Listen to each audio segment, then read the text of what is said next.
All right, hello everyone. My name is Regan Pafal. I'll be teaching this webinar today, and we're going to be taking a introductory look at Lightroom. So I teach art and photography over at Iowa Western. So I'm fairly familiar with a lot of this kind of stuff. So we'll, again, take kind of a quick overview of the two main modules of Lightroom. Now I'm going to go ahead and share my screen. I've made my mouse bigger, so it should be easier for you guys to see what's going on. And as we go throughout the session today, if you have questions, feel free to post them in chat or using the question and answer feature in, my friend turns back on Zoom, and I'll answer them as we go along if it makes sense. If it's something that takes a little bit longer, there'll be time at the end that I can answer them. But go ahead and put them in chat right away if you want. Now, the first thing I want to talk about is something that Adobe has done, which is pretty confusing. So on your desktop computer, there's actually two different versions of Lightroom that's available. So if you look on when you go to the website or you open up Creative Cloud and you're ready to download or buy Lightroom into or Photoshop, so like there's the photographer's package, which is pretty good.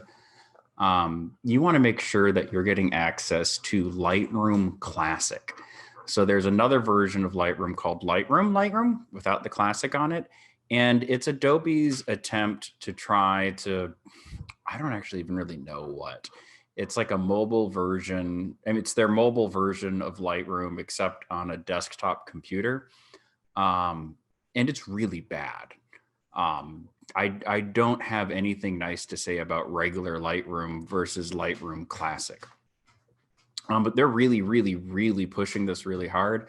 And I'm not the only one who thinks this program is terrible. I've never seen a positive review of this mobile version of Lightroom that they're putting on the desktop. So if you, after this webinar, download and use Lightroom, make sure you get the classic version and not this, which is just utter trash, to be frank. It's not good.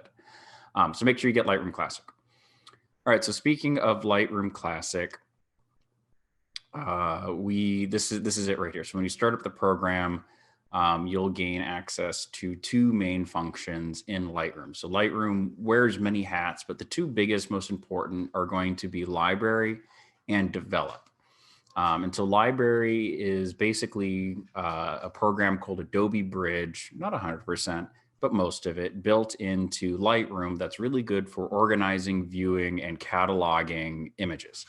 While the develop module is almost exactly the same to another program that's part of Photoshop called Adobe Camera Raw. So it's a combination of the two. Now, other hats that Lightroom wears, and you can get to those hats by right-clicking in this black area, is Map, Book, Slideshow, and Web. We're not going to look at these. We're not going to look at these other ones today, in part because they're just not that good or pretty self-explanatory. So like Map, if you take a lot of pictures with your phone, which will have GPS data embedded in it, it'll show you where you took all your pictures on a map. It's a little disturbing. Book is a PDF layout program or a book layout program that's built into Lightroom. If you have literally any other option to build and lay out a book in, use that.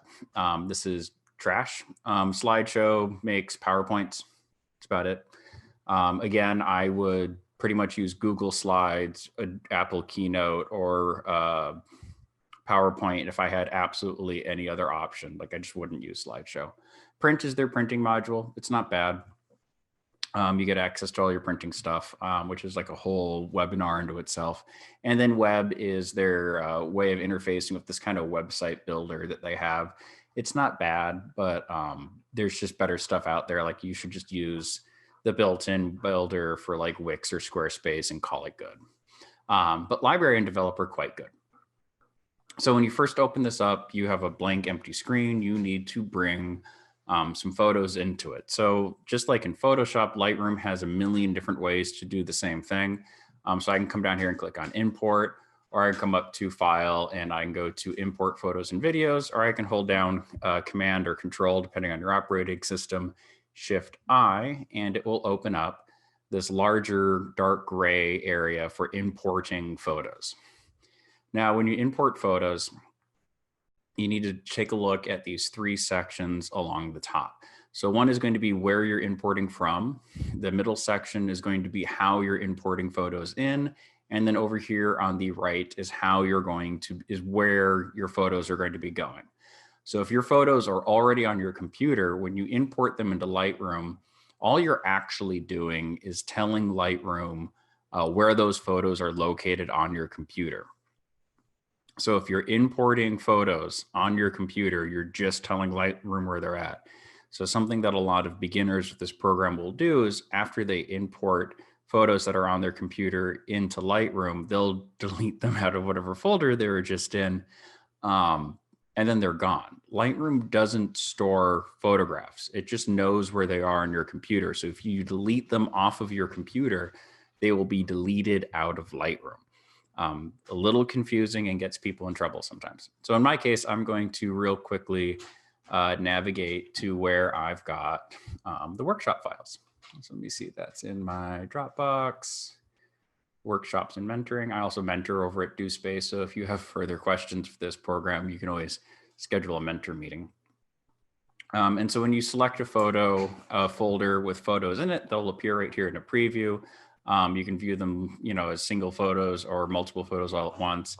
And it's pretty straightforward. You just click the check mark for the ones that you want. Something that can be fairly handy. You also have the all photos versus new photos button. In this case, it's not going to have any difference, but basically it's a way of, if you've got like 600 photos in here and you want to import a couple at a time, this will show only photos that haven't been imported yet. Bree, you got to scooch. Now, if you're importing from an external device, so like a memory card or something else like that, can you import from an external hard drive? Yes. If it's on an external hard drive, you can just tell it that it's in that external hard drive, and that won't cause any issues. If you're going to be bringing them off of a memory card or camera, this is where you'll pick copy or move instead. You can also move them right now. So I could pick move, and I could tell it where I want them to be moved to on my computer. In this case, I'm just going to pick add. I'm going to ignore this stuff for now. We'll look at something that's a lot like this in a minute. All right, so we'll click, got to move some of this stuff around, import.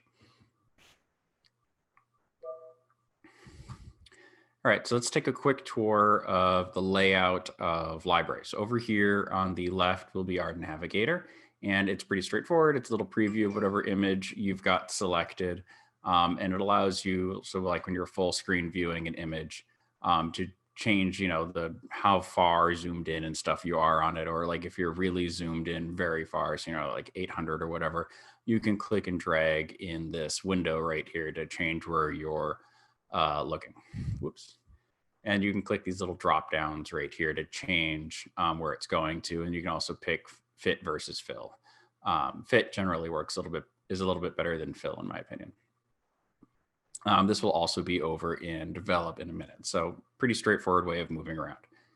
And you can also collapse and show things in Lightroom by clicking on the little triangle. So anywhere where you see a little triangle is something that you can open up, expand, or close. Catalog, so this will show you everything that's in your catalog. So that's what we just brought our photos into. Our catalog is where it's literally like an old library catalog. It's a lookup system for where stuff is. Excuse me. So we can tell it to do all photographs, all synced photographs. So like if you sync your phone version of Lightroom to your computer version of Lightroom, the synced ones will be right here. And then like the last export, the previous import, the last import will be right here. So like the ones you just brought in, you can always get to by clicking on previous import. Folders will just show you where on your computer your stuff is, which can be very useful for locating files and moving things around later. And you can also build and lay out folders right here. So if you do have to move stuff, so like if I moved this picture outside of Lightroom, a little question mark would appear on it, and I'd have to tell Lightroom where it is again. Which, you just right click on it and be like find photo and you show it to where it is. But if you move them right here in this folder area, you won't have to relabel where photos are. close folders, collections. So smart collections and regular collections can be a way of quickly finding photos, which is part of the point of library. So when we start doing things like building keywords over here, we can have smart collections that pull certain keywords. We can have smart collections that will pull certain ratings. So like you can rate your photos, you know, as 5 stars, and then just kind of like on iTunes, your 5 stars can be automatically added to a playlist. They'll be automatically added to one of these smart collections. It's pretty self-explanatory, and you can click plus and do create new smart collection and stuff like that. And just like with a playlist in iTunes, you can manually set up your own collections without that smart version of it. So again, just a really quick, easy way to organize images. Publishing services. This one's a little bit more work, but can be very satisfying later. These are one-button setups to get photos out of Lightroom when you're done with them. So you're going to just have an export hard drive button, setting them up onto Adobe Stock, Flickr. There's a couple other web services where you can directly export your photos to them. And some of the stuff that you put in over here in your edits will be applied to them and automatically uploaded to whatever image service you're using. So like Flickr is one of the ones they've got set up right here for you. So you can automatically publish it to the Flickr, and it will strip your keywords and use them for keywording your image on Flickr. It's pretty cool, really. So this main area right here is our working space, our window. When we're in our window, we can view thumbnails by clicking down here in this little toolbar. We can go into full screen mode.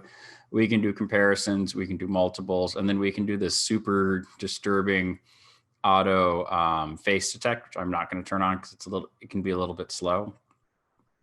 And then we can also sort. We can sort the pictures in this space by capture time, added order, edit time, and then any of the labels that we're going to apply to it in a second. Down the bottom, we have what's called our film strip. And so our film strip is just a display of each photograph. So normally when you're working on a photo, you'll be looking at just one photo at a time while you're editing it. And so your film strip allows you to access the photos without having to go back and forth between that thumbnail and full screen view. Now, when you have a photo active, you can label it. So you can label photos by flagging them. So you can say flagged, unflagged, and rejected. You can set a number rating. And so these are just tied to your keyboard. So 1 through 5. And then you can also color label it, you know, like red, purple, and red through purple, and so on. Then, so like, let's say I wanted to label this one 5 and I labeled this one 5. When I'm in this view or even down here, I can say sort by rating, please. And it will automatically pull out and put the highest rated at the beginning and then descend down from there. So let's say I'm shooting something like a wedding and I'm editing a lot of pictures. And this first part is I just got to pick what I'm going to actually look at. You know, I would go through and I would mark, there it is, red 6. I'd go through and mark any pictures with people's eyes closed or that were blurry with a red, so I would know to delete them. I would mark any pictures that I knew I had to keep because it was on my shot list with a 5. And then any pictures that I liked, I'd probably rate them as like a 4 or a 3. And then I would sort everything. I would delete all of my red ones. I would leave in any of the ones that are unlabeled yet, and I'd go through and I'd check my shot list with the 4s and 5s that I had to make sure that I had everything. And then once I knew I had everything, I could get rid of all those other ones that weren't as great, that weren't good enough to get like a star rating. So very, very useful to go through and sort by these colors and ratings. All right, let's go to this color label, none. And you can right click on these images to get access to those controls. All right, so when you have an image active, over here on the right, we have all of our metadata and histogram. So the histogram is a visual representation of the brights and darks in our image. If you're a photographer, hopefully you're already pretty familiar with your histogram because this is the most reliable way to understand your images while you're capturing them. But if you're just getting started, you might not be that comfortable with it. So, you know, like this dog picture is underexposed, and we can see that because over here on the histogram, all the tones over here to the left versus this bride picture, which is pretty bright. And we can see this big spike right here, which would be those gray tones up through her face and dress. So her dress would be like right here. And then like her eyeballs would be like this little dark area right there. So it's histogram. Now, when you have one of these images going, you can add keywords to them. So let's say we were working on this bride. You would want to keyword it so you can find these pictures later. So like right now, there's just 6 pictures in this Lightroom catalog. But as a working professional, you're going to end up with tens of thousands, if not hundreds of thousands of pictures in a Lightroom catalog.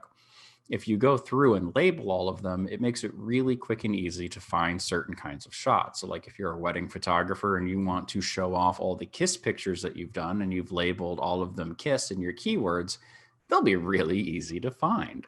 So, you know, this would be like bride. She's got a crown on. You could also do gray background because that can be very handy later for if you're going to be like photoshopping her onto something. So gray backgrounds are really easy to work with. And whenever you hit enter, they just appear here as keywords. Now, once you get going a lot, so like if we were doing this landscape right here, so, you know, we'd be like landscape, what did it, oh no, it's starting. What is Lightroom doing? I hit some button. All right, give me a second.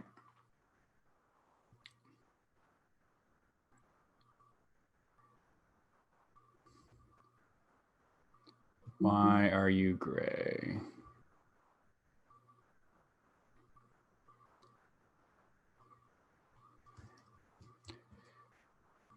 I must have hit some sort of keyword that made it quite upset. Not quite sure why it did that. It's being a little fussy. We'll full screen you back up. It must have been like that faced. Oh, you are now in my personal catalog. What are you doing here? All right, well, so you can go to open catalog if you want to go to a different catalog. So the one I had set up for this is in temp catalog and delete me, and we'll open up delete me, relaunch catalog. We were in my personal catalog, which we're not going to use because it's got a bunch of client stuff in it, which I don't have copyright access to share like this. So I don't want to do it that way. So anyway, like you have, you know, like you'd have this landscape going and you type in landscape and so on, and notice that it's going to start suggesting keywords. Now, in this case, there's not that many keywords in here, but it would look at when you've typed landscape before and be like, oh, these are these other ones you want to add in. And you can just start clicking and adding those in. Ooh, Lightroom is being stubborn today. There we go. Now you can also set up keyword set. So like keywords that you use a lot, you can set up as a pre-set up thing for you to just be able to click and add them in. So very, very useful, like for if you're doing multiple types of photography, or if you're going to be doing lots of weddings, to set up really good one button click ways to add in stuff into your keyword set. And then later you can always search by keyword to find pictures. Blank keyword list. It's like right here is where you can search, like show me all the ones that I've labeled gray background, show me all the ones I've labeled crown, and so on. And again, just a really quick, easy way, especially if you're setting up portfolios, to find images. Last one to take a look at is this metadata. So metadata is information that's embedded in what's called IXIF. So it's this extra information that's attached to every single photograph that's made with a digital capture device. And then sometimes that's stripped away. Sometimes there's not that much in there. And the point of it is that it allows you to find out certain stuff about the photograph. So like this tells me its dimensions, the camera settings I use, so 1/45 at f8, ISO 50, 16 millimeter lens. It goes through all of that stuff about this photograph, including when it was made. And if I take it with my cell phone, it'll even include the GPS data, which you can manually type in right here if you want. Now, some of this data isn't changeable because it's part of the picture. They're not going to want you to edit it, so they don't let you edit it. But the thing that you really want to make sure that you put in here is your copyright. Now, if you put your copyright into your image, like if you don't have your camera set up to do it, you can add it right here to add copy or add who took the picture in your metadata. And what's cool about this is that Google now reads metadata looking for copyright information and will display your name and copyright underneath the image when it shows up in Google image search results. Something else that can be really nice is if you work in graphic design, if people work in graphic design, then they often know how to check for metadata. So like they find an orphaned image on the internet and they like it and they want to buy and use it for an ad campaign or whatever. If your copyright's in the metadata, they can find and contact you. I've gotten licensing gigs this way where they found my image somewhere, I don't know where. But they checked the ICSIF and there was my copyright information. It was a good go from there. So I really would make sure that you fill in this copyright information. Either you set your camera up to do it automatically, or you can just type it in this metadata section right here. So again, all this is for is really just organizing, labeling, and picking pictures, and then adding keywords and stuff so it's easy to find this stuff later. Now let's get to the meatier part of Lightroom, which is editing. So if I just double click on one of these images and I click on develop, I get a little bit of a different layout. So now we're in develop mode. So this is where you're going to be making changes to a picture. So the layout is kind of the same idea. We've got some organization stuff over here. We've got our main image preview right here. We still have our film strip. And then we have our editing tools over here on the right. So following the same order, over here we have presets. And so presets are exactly what it sounds like. We have all of our settings right here. A preset is just a way that it's going to automatically move some of these sliders for us to change the appearance of an image. So like when people talk about getting the Visco presets or whatever, the film emulators, this is it. You're just clicking a button and it just gives you some automatic movements on your slider. I'm not super impressed with buying presets, but it's a thing. So like if you wanted to install a preset that you've bought, you go over here to presets, you click this little plus sign, you click import presets. So in this case, if you go to those files I've given you, there's a really just kind of sloppy movement one that I did labeled Rizzle Dizzle. And so if you click import, you get Rizzle Dizzle down here and you click on it, it moves some sliders around for you and does things. Cool. And you can also delete them by hitting the minus key. All right, so let's collapse presets down. So what snapshots right here is for is, let's say I've got this color edit and I, suppose I like this edit.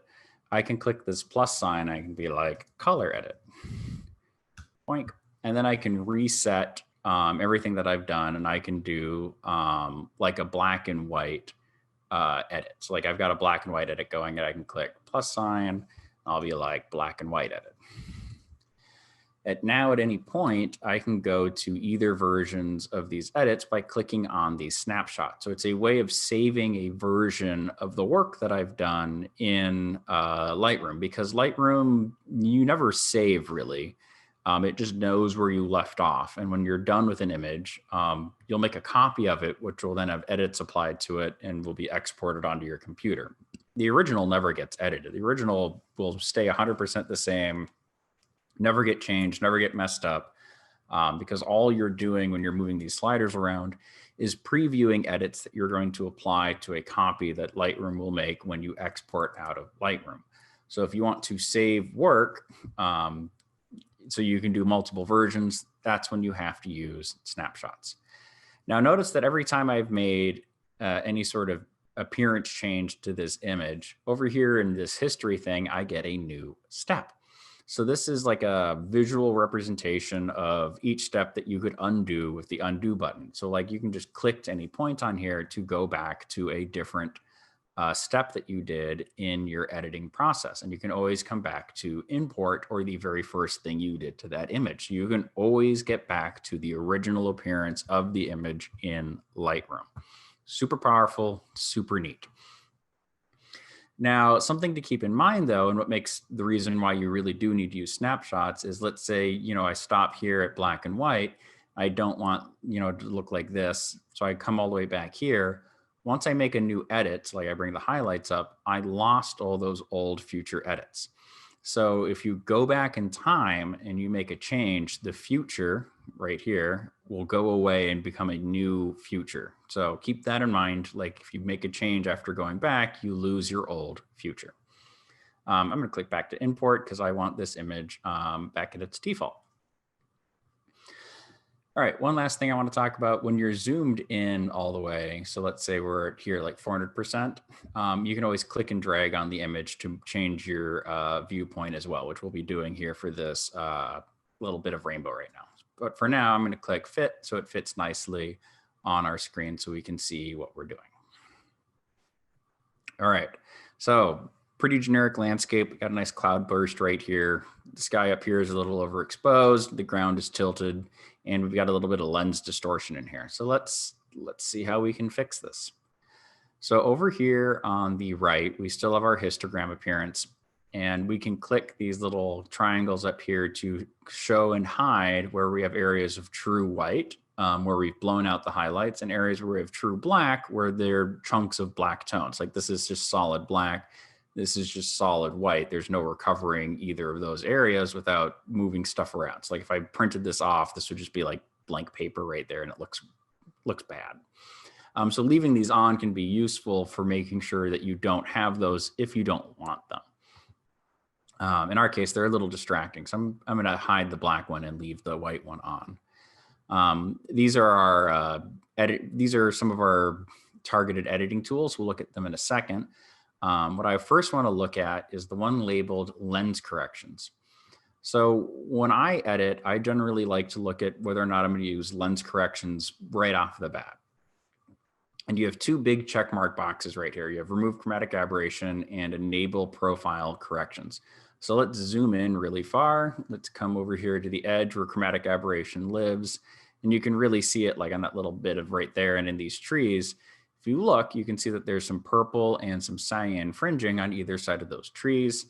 That's just with the nature of how light gets focused by a camera lens, that ultra wide camera lenses will sometimes end up with this color fringing. Modern lenses, do a lot better job than the old ones did for preventing this. And fixing it used to be a hideous nightmare. So like in Photoshop, like when I was in high school, you'd have to do this all by hand. Now you click this remove chromatic aberration button and it's gone.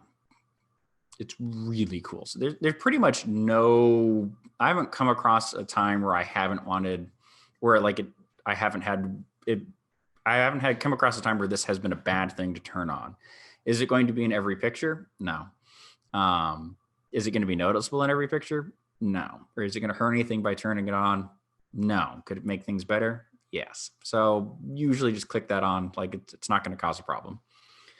The next one we want to look at is enable profile corrections. So each lens has something called vignetting, which is the darkening of the corners, and distortion based on just how it was made. So this is a wide angle lens. It's the 16-35 Canon version 2. So it's got its famous, and you can see it when I click it on and off, mustache, because it's kind of shaped like a mustache distortion. And you can see it's almost like there's a little circle that appears and disappears right here in the middle as it removes that distortion. Also notice that the corners of the image get brighter, and that's because even though I was stopped down, this lens has a little bit of vignetting or darkening of the corners. Now, in my case, I actually like the distortion on this image. So I'm going to leave this off and collapse this back down. But if you do editing, you want to turn it on right away so you can see the tonal difference that's going to happen from correcting that vignetting. And that's a big shift that you'll have to adjust for as you're editing. All right. Next, this image is crooked. So I'm going to go ahead and fix that crookedness right up first before getting into any tonal edit. So I'm going to click on overlay. And this overlay's got this handy dandy rule of third guy on here. If I wanted to, I can change the overlay by coming up to tools, going to tool overlay and never show, or I can change its appearance. Like if I wanted to do golden ratio instead of rule of thirds or something else fancy, they're all right here, but generally rule of thirds works pretty well. Then I can grab what looks like this little bubble level right here. And what this allows me to do is it allows me to draw a line between 2 points on this image, and it will make that straight. So like if I click at the top of this hill, I bring it over to the top of this other hill. So I'm just clicking and dragging. You can see that there's quite an angle to it. If I release, it will straighten that automatically for me. Then I can also click and drag on any of these corners or center points to change the image further. Now notice how I'm changing the aspect ratio, which isn't great, right? So if I don't want to change my aspect ratio, if I want to keep that 2:3 that digital has, I want to turn on this lock. So if I click the lock on, now when I click and drag on this, notice that it all stays in proportion. So I can drag down till I get that nice little rule of thirds area. And why don't we center that rainbow and double click, and we have our crop. Now, if you're going to be giving this, if you're going to be giving like a portrait to a client, it needs to be 8x10. You can click on the crop tool, and where it says original, you can pick 4x5, 8x10. To crop down to that frame size, or like 5x7 as well, if that's the frame size that you are going to. So very useful. And this shows something else, is that even though we've told it to crop there, it hasn't cropped the image. Again, any changes we make to an image in Lightroom isn't permanent. All right, so let's go ahead and open up the Basics tab, and let's do a little bit of editing. So the first section is our white balance, and it's fairly straightforward. You can change the balance of the color of the light in your image by clicking and dragging on these sliders. So you can also pick from a drop down, so you can be like, it was a cloudy day, and it will adjust the colors for what it thinks it should be for a cloudy day or a shady day. In our case, I think that goes a little too far. So I'm just going to bring over the yellow a little bit and bring the magenta over a little bit. And that's a fairly good rule of thumb. If you move one direction, it's generally a good idea to move the other one the same direction, not necessarily by the same amount, but move it over a little bit. You can also tell it what profile to approach the colors with this on. So where it says Adobe Color, I can instead pick Adobe Landscape, and it will make for a little bit more of a saturated image. Or I can pick Portrait, and we'll treat skin tones a little bit better. It's all just preference. Next, I want to take a look at exposure. Now, the foreground looks pretty good, but this area up here is massively overexposed. It needs to be brought down. I could fix that by clicking and dragging on white, and notice how it highlights right here in my histogram, and that's showing me what tones that it's targeting. And then I also bring down the highlights a little bit. Notice how that's making this area look a little muddy. So like it's pulling some tone out of this area. So I want to just do this area up here. That's where these other tools come into play. So we'll look at this healing brush in a minute. The red eye tool is exactly what it sounds like. It's for fixing red eye. But these three right here are for making targeted tonal adjustments. So if I click on this middle one called the graduated neutral density filter, it allows me to draw a set of 3 lines. So above the top line is full effect, and below the bottom line is no effect, and then that middle section is 50%. And so this allows me to graduate any edit that I make and hide the edge of that edit across this area. So if I click and drag now on exposure, it will darken that sky and leave the ground alone, again, just kind of graduating that effect. And you can see how like it's a little graduation right there. This is used a lot in old school film landscape photography. You get these pieces of plastic or glass with, you know, blackish semi-transparent tone on one end, and it would be soft lined, so you could darken the skies, because the skies generally are a stop or two brighter than the ground. So you had to do that manually in film days. And just dragging this down, you know, even half a stop, so minus 0.5, makes this look way better. Now, the other ones that are up here, the circle tool is the same idea, except it does it over the space of a circle. So like it sets up a radial filter is what it's called. And you can set the softness of this radial edge with this feathering slider. So you can be like full feathered, or you can be like no feathering, and you get, you know, like a hardcore cutout right there. Now, if I make more than one of these, I get more than one dot for each one. So like I can make as many of these as I want. I can even invert the direction so it goes opposite. Now, if I want to remove these or change them, I need to select whatever tool I made it with, and then I can click on the dot that represents where that edit is on here, and I get my controls back, or I can just hit the delete key on my keyboard to remove those. The paintbrush is exactly the same idea, except it allows me to brush where it is. And we'll use this at the end of this particular landscape to work on that rainbow a little bit. So we'll come back to that guy. So now in our sliders, why don't we go ahead and brighten this now that we've darkened the sky a little bit? Why don't we go ahead and bump this whole thing up by about half a stop? And then why don't we bring the contrast up by, I don't know, 10 or so? Why don't we bring the highlights down a little bit? Why don't we bring the shadows down quite a bit? And let's bring the whites over until this histogram's just about touching. And we'll bring the blacks down just a teeny bit to kind of make this a little bit punchier. You can see now, so if we go all the way back here to the start, we've done quite a bit of editing to the image and it changes the way it looks pretty good. Now, I like the way that my color adjustment right here for my temperature and tint affected the sky, but I don't like the bean field. So like I could either come over here to vibrant and I can be like, make it more saturated or less saturated. And I can do the same thing with the saturation tool. And you know what? In fact, why don't we go ahead and bump that by like 10? I would never go more than 10 or 20 or so with either of these sliders because it doesn't work out very well. But why don't we come down here to HSL and color? So this allows me to target just the bean field. So like we have these different colors right here, right? So I can be like hue, which is literally what color, and I can look at this and be like, well, that's green. So I'm gonna grab the green slider.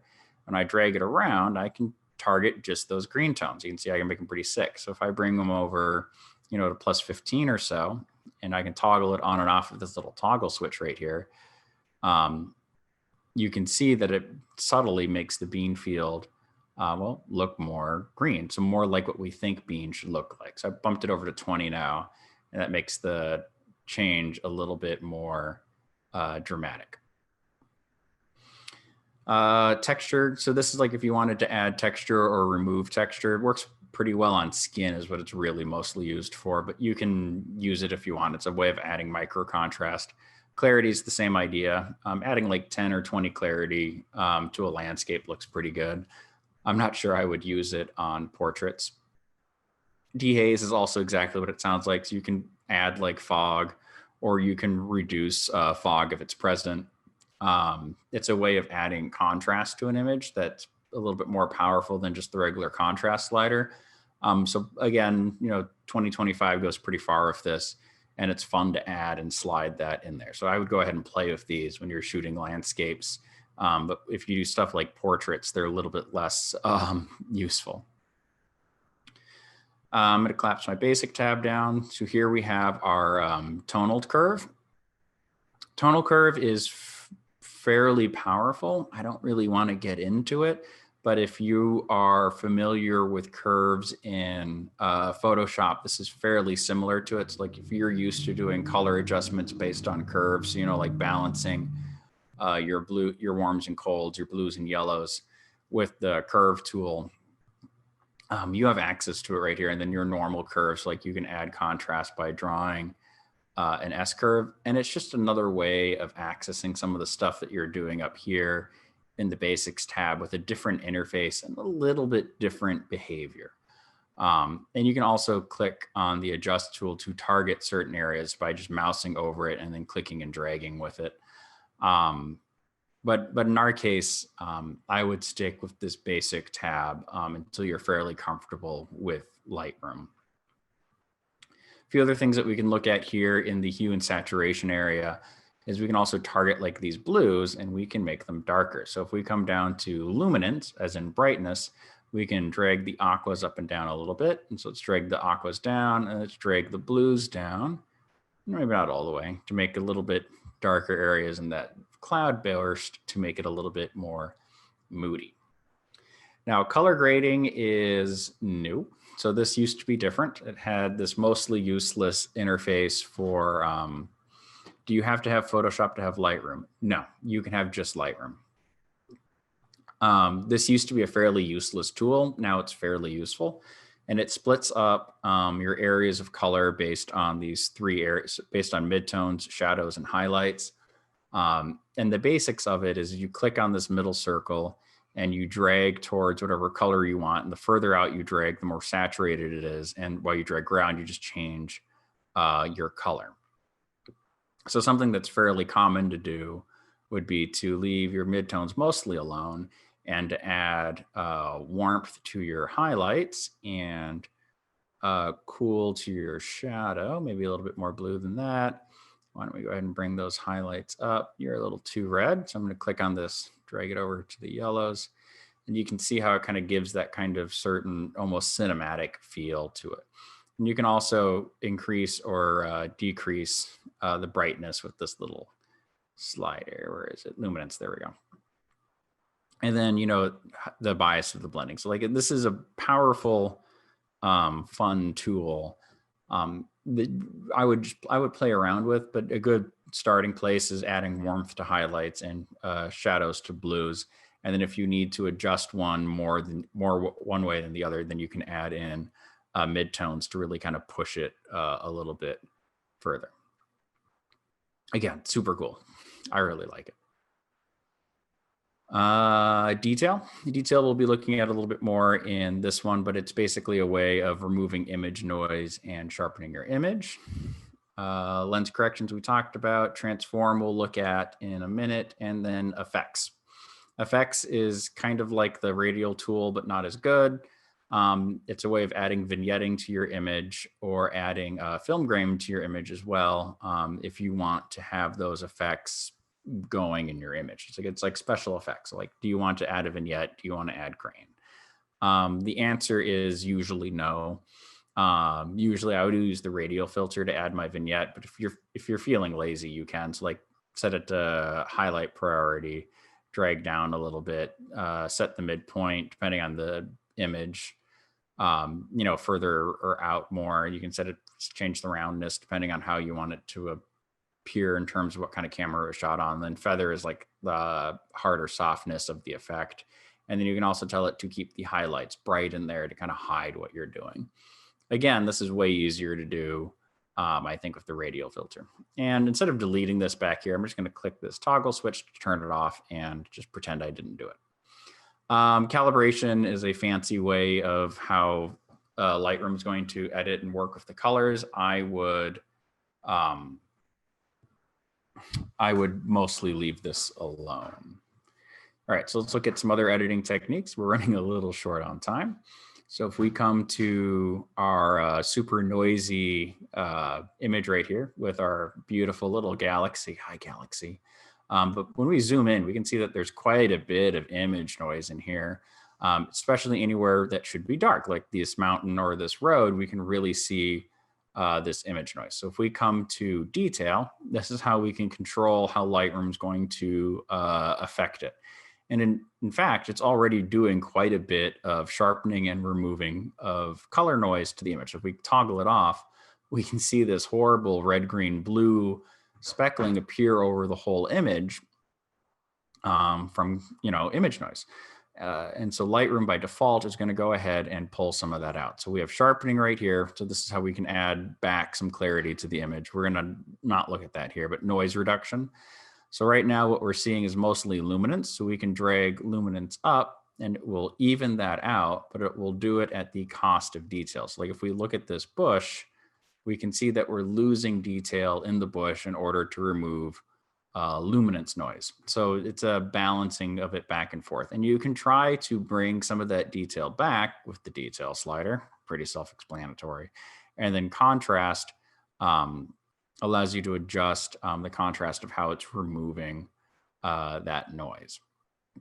Now the color noise default does a pretty good job of yanking out that speckling, and it just defaults to 25, and you get that same detail and smoothness slider if you want to try to balance it back out. Now, the reason why you just don't slam luminance all the way over is you get this kind of weird oil painterly effect to it that's not appealing. But if you're zoomed out and it's fit onto your screen, it will effectively remove enough of that noise that it's not a super apparent. But if you're going to be printing or displaying these at higher resolutions, it basically blurs your image a little bit. All right, let's take a look at another fancy tool called the transform tool. So here we have the Pulgus water temple, and I didn't have a tripod when I shot this, so I just kind of turned, grabbed the shot, and then moved on with my day. So it's one, tilted, and then two, it's keystoned, which means I'm looking up at this building. So these columns, if I drew lines off them, would meet way up here at some point. It's not, like we'd expect a building to be perfectly straight and parallel. So I can use this transform tool to correct that.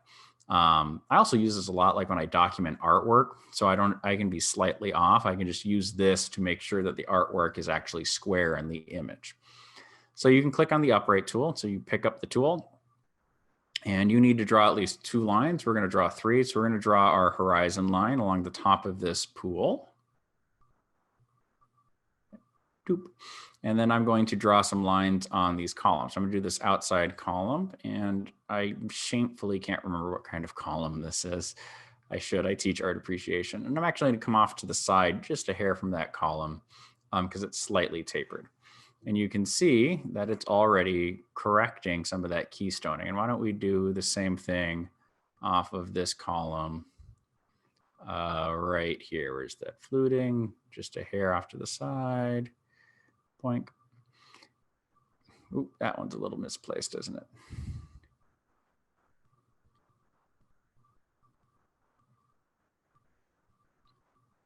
There we go. And so let's turn the effect on and off so you guys can see what it's doing. So it straightens the image and it corrects that keystoning, creating a significantly more appealing image. Ooh, okay, let's look at one more tool we haven't had a chance to look at yet, which would be this healing brush. So first, let's make my mouse size not gargantuan. I've made my mouse bigger at the start of this webinar just so it's easier for you guys to see it, but it doesn't work well with the brush tool. So sorry for small mouse. So I'm going to click this thing that looks like a sideways dude symbol. And I get a brush that allows me to either clone or heal. So clone's exactly what it sounds like. It's a copy and paste. And heal will do the same kind of thing, except instead of doing just like a straight up copy and paste, right? It's like I'm copying, so let's say I wanted to copy her eyeball over. And so you can see that it just does a hard eyeball over there, and I can like feather the side of it to try to hide that. Now, if I do that instead with heal, it's going to look at the area around it and try to merge that together. So like if I say I want to remove this eyeball and I want you to use this area to fix it, you can see how it starts blending that side in. Or, let's say if I was trying to move an eyeball over to there, it's going to try to blend it with that background. Well, that's kind of creepy, isn't it? All right. Practically what you use that for is you'll zoom in on an image and you'll remove blemishes and things like that. So like this mole, and I'm just scrolling my mouse wheel right now to make this bigger and smaller, or I can click here to do that. And I can be like, remove you, please. And you can see that it automatically picks a source for that spot. So like this little piercing hole, that would want to go away. And you can see how it's adding a hair right there. So this is where I want to click and drag that to avoid adding that hair. Then I can even pull off hairs doing the same thing. So I can click and drag and it will make a line version of that to start removing stuff. Don't go over the top when removing things, by the way. I would keep more than I would remove. Now it does have trouble. So let's say I wanted to remove this part of the necklace for whatever. I'm just not going to be able to do that very well because I don't have a good spot to source from to get that neck back into spots. This is where you would have to do this kind of edit in something like Photoshop rather than Lightroom. So it's not an infinitely powerful tool, but it's pretty good. This would also be a really good spot to look at a way of automatically correcting color. So notice how we have this delightful gray background. If I'm in my basics tab, I can grab my eyedropper. And so instead of trying to like hand drag these to get a good color balance, I can grab this eyedropper and click on something that should be gray like that background, and it will shift the color for me. Same thing with something that's supposed to be white, like her dress. I can instead sample off of her dress. Either one of those would be a good place to grab my color balance off of to adjust. So, you know, like it's pretty subtle. Looks like it's just pulling off a little bit of yellow out of there to kind of even out this image. So very quick, easy way to do it. Same thing, right? If I was going to add that vignette, I would grab my radial tool. And so let's just center it on the bride. Why don't we actually bring it down a little bit? And then I can drag down my exposure slightly. Why don't we do a half a stop? So we'll do 0.5, minus 0.5. And you can see how that's a much more subdued and controlled vignette, whereas right there, temperature, than what we would get down here with lens correction, because I have much more control over the shape and placement of it. It's just not splatted there in the middle, which is how a lens would actually do it. But, you know, we have Photoshop. Let's have some fun. Lastly, let's take a look at this brush. So let's go back to that first image we're in. And I'm going to zoom in on that rainbow. You can see that the preview is taking it a minute. There we go. And why don't we click there for our rainbow? And let's change the size of our brush. And I'm just going to brush over that little bit of rainbow right there. I'm going to come over to saturation. I'm just going to drag that saturation up. And when I go back to fit and I deselect my brush tool, we can see we have a nice little rainbow, a little too punchy. So I'm going to click back onto it and bring that saturation adjustment down to probably more like 20, 25. Would look pretty good for it. Yeah, that makes it a little bit punchier. So post-crop vignette, you can see that it pops out that rainbow a little bit better. Now, if I want to share these with people, I need to export them. So again, all of my edits are saved as long as I don't delete my Lightroom catalog. It's like Minecraft, it remembers where I left off. But if I want to, you know, send this to print or post on the web, I need to make a copy of it and send it. So I'm going to come back to library. And well, let's make my mouse big again real quick so it's easier for you guys to see. Whoop, there we go. So I'm going to come back to library and I'm going to pick an image, or I can pick multiple images by holding down Shift and it will, and clicking on the last one, and it'll select all of them. Or if I hold down the Command or Control key, I can toggle selection on and off. So let's say I didn't want these dogs and I didn't want the two landscapes in the middle, I can just select the two of them and deselect them with Command or Control key, depending on my operating system.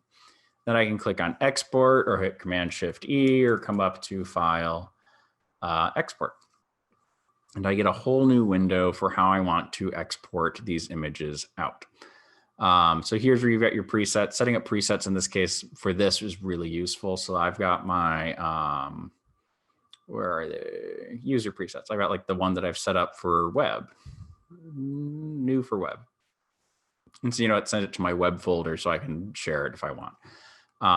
So setting these up, first thing you'll do is you'll set your export location. If it's going to be going to the same spot every time, you can set a specific folder here.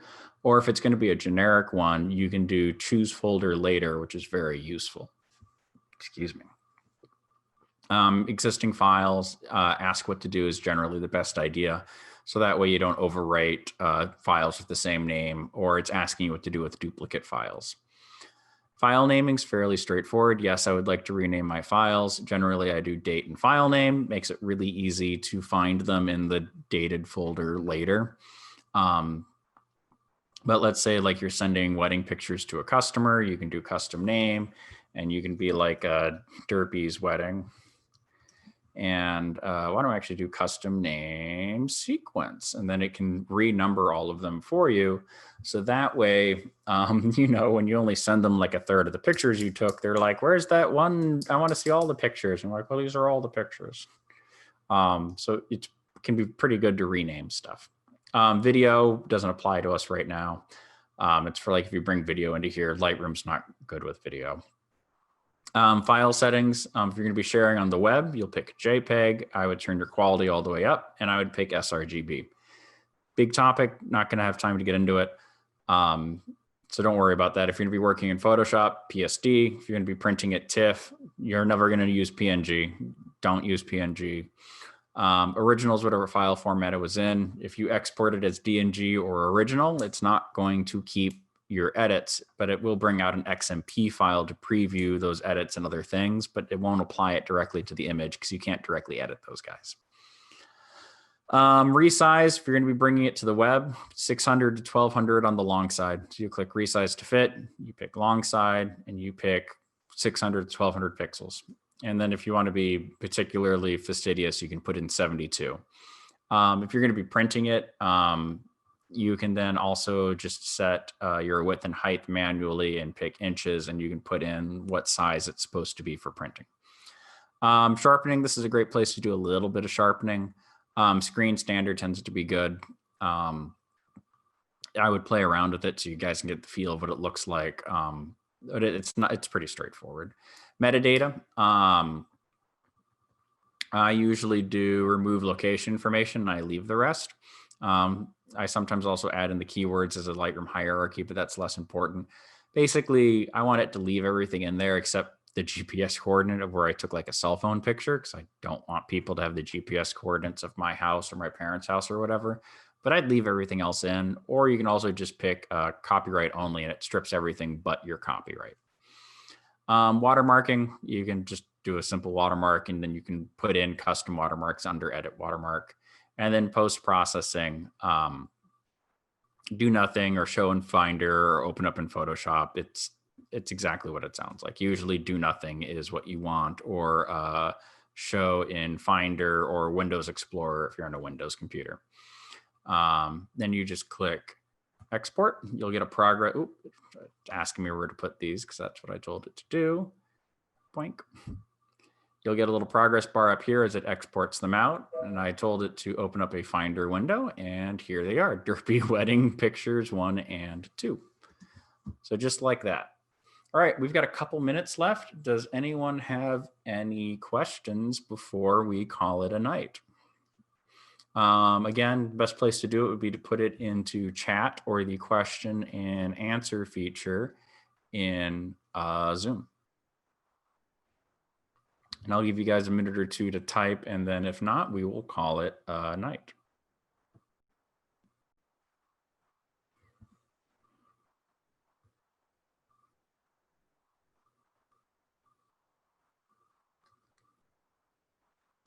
All right, we'll go ahead and call it a night. I hope this has been useful and good for you. And again, this is going to be available as a video on Facebook, on Do Spaces Facebook. And that link that was provided should stay good for quite a while. I don't mess with those folders very often. So if you come back to it in a couple of days, it should be just fine. All right, good night, everyone. And I hope you have a happy editing.